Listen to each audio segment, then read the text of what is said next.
school that does Western modalities, and I wanted to learn traditional Chinese medicine. And the modalities that go with that. And in the West, they scare you to work, like because there's so many lawsuits. In the East, they just want you to set your intentions and do the work. Yes. So I work for treatments, but I don't. Go ahead. Come on, man. Those are for me? Am I? Yeah. Okay, cool. Let me see what you got. Let's see what you got. So anyway, Drew, go ahead and introduce yourself for our audience. My name is Andrew Dave Brown.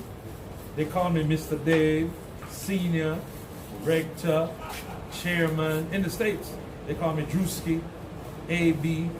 Brown. I was born in Jamaica. Sounds like you got 900 names, but keep going. Yeah, I can keep going. Okay.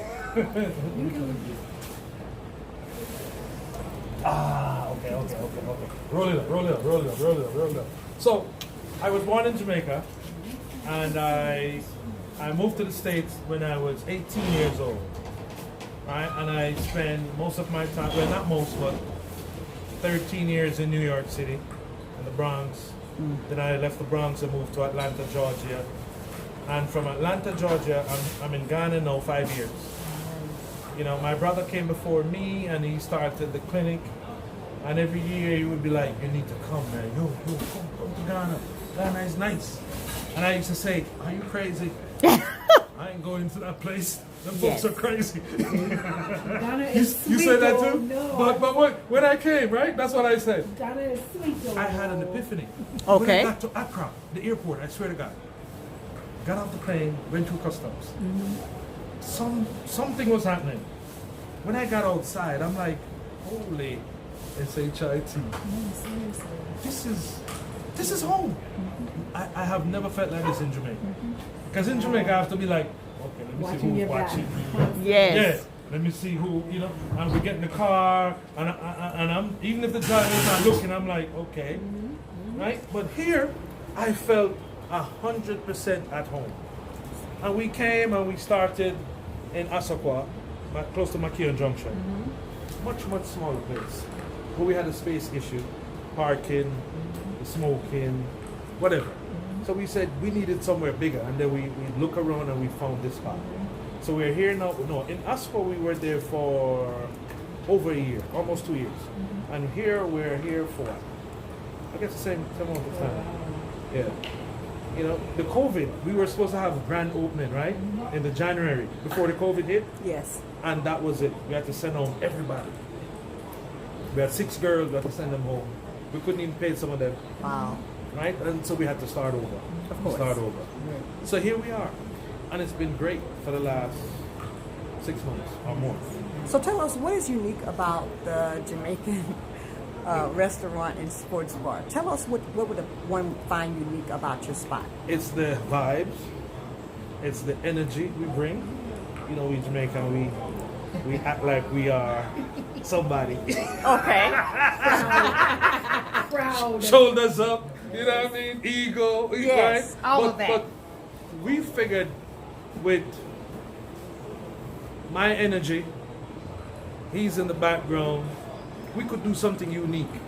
So we figured if we bring some Jamaican flavor to Kumasi, people would love it because it's similar to Ghanaian energy and flavor. Agreed. Right? The culture is similar. The Shanti culture. There you go. It's similar. So we figured let's do this. We're not gonna disrespect Ghanaian culture, right? We incorporate everybody.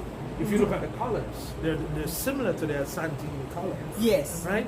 Same colors. Yes. So once you come here, you get that Jamaican vibe, the flavor. You get the sense of I'm in a foreign space, right? And then the concept we have with the food, right, and the music is unique to Ghana, period, right? So we play a lot of reggae music, right? We push that a lot, especially on weekends. We have a DJ who plays 100% reggae music, right? So with all that, we figured you're getting a little piece of Jamaica here in Ghana. So once you enter that gate, you're in Jamaica. Well, I also noticed that you have a screen here. Tell us about the screen. What is a screen? We have a projector. Yes. Right? We have 2. One here, one here. Okay. So when whatever is being shown on the TV, you can watch it here. Okay. So Okay. we'll have a bigger audience here and back here. You know, so Okay. whatever we're doing, we have. If you look, we see a stage. Yes, We I just do. built it. Ah. We're gonna start salsa. See the guy came with the posters. See? So we're Yes. gonna start salsa. We have a professional trainer or teacher. He's gonna come here with his class, and he's gonna show us how to salsa. So do you get a lot of people from the local community in here? Because as we were driving up, we were noticing the layout and ambiance of the community. Yes. So you get a lot of the This is local. a predominantly, they would say, upscale area. Oh wow. Okay. Lots of mega houses back here. Okay. Serious people stays here. The guy who owns probably the most popular spot, Royal Okay. Park Hotel, Oh, a restaurant. He yes. lives right there. Chinese guy, Jeff. What's the name of this neighborhood? Odeni Ho Kwaraso. Okay. Right? Some people say Santasi, some people say Patasi, right? But the official area is called Odeni Ho Kwaraso. It's interesting. I thought that park was owned by a Ghanaian, but you said it's owned by Royal Park, Chinese. Well, he was born in Canada, right? So I don't even think he speaks Chinese.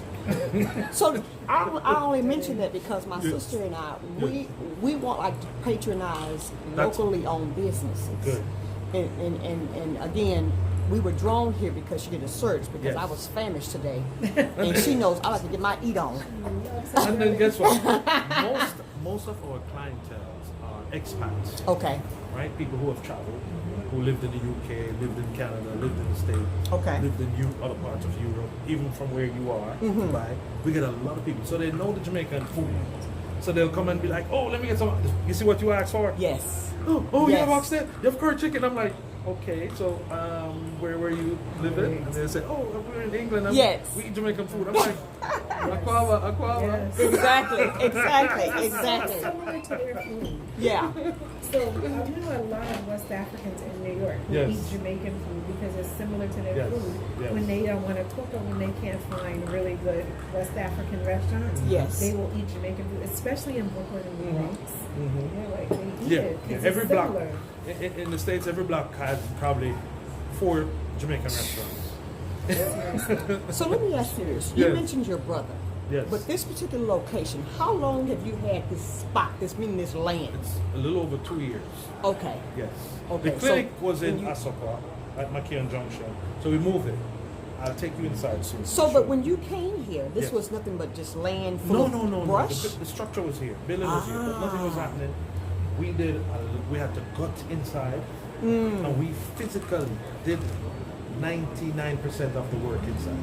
But you're not a construction person, so tell me about that real Common quick. sense. Common sense. Okay. And in Atlanta, in New York, I could barely use a hammer. My ex-wife. A would Jamaican laugh. who could barely use a hammer. No, Call the seriously. police. Go Seriously, ahead. seriously. You know why? I only know one, And- the second one. My ex, Exactly. my ex-wife used to laugh at me. They would tease me and say, "Oh, the kid, Daddy, can you?" Then you do like no. And you know, I'm trying to show off like Of course, like I'm you a can pro. fix You know what I something. mean? Miss Boom. Fix It and Mr. Fix It. What about the clinic though? Like The how, clinic. So how did your brother get here?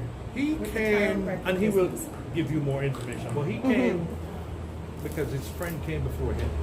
They all went to Life University in Atlanta. I think it's the number one chiropractic university in the States. So they were buddies from then, and he came maybe 20 years ago. Started in Accra, in East Legon.